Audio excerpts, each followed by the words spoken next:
Hello, I'm Taissa. I'm a gardener here at Worcester. Welcome to May's Plant of the Month. We're going to be looking at the foxglove.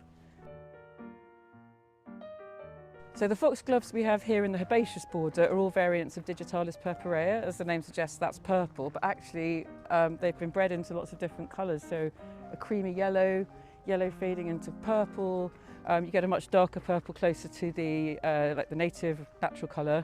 And it's really worth looking into the flowers and looking at the different coloured spots, the blotchy patterns, some of them outlined with white, some of them just the solid block, and all designed to bring the bees in to pollinate them in exchange for nectar.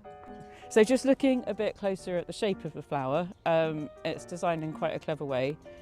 So if a bee flies along looking for nectar, it will land here on this kind of little landing stage, and the weight of it will just pull the flower down.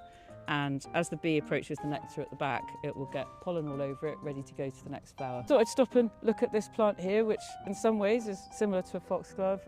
Not a foxglove, this is a verbascum. So similar strategy, lots of flowers for pollinators, but the flower's got a nice open form, 5 separate petals compared to the tube shape, the glove shape of the foxglove.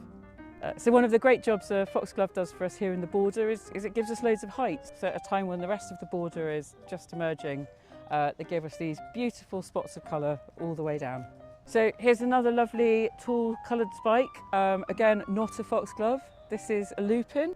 What's really different about this from a foxglove is the leaf. The foxglove has a oval leaf, and here we've got all these lovely segments radiating out. I just thought I'd point this one out, which has a shape a bit closer to the uncultivated species. All the flowers basically on this one are on one side, whereas on the cultivated ones that we were looking at before, the flowers are all the way around this stem. So I've just come into the Provost Rose Garden to show you a different species of foxglove. This is Digitalis grandiflora. It's a bit early for this one, it comes out a little bit later in the season, but we found one that's flowering here.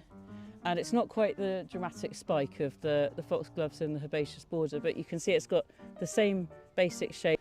And when they are all flowering, it's spectacular, so something to look out for in a few weeks' time.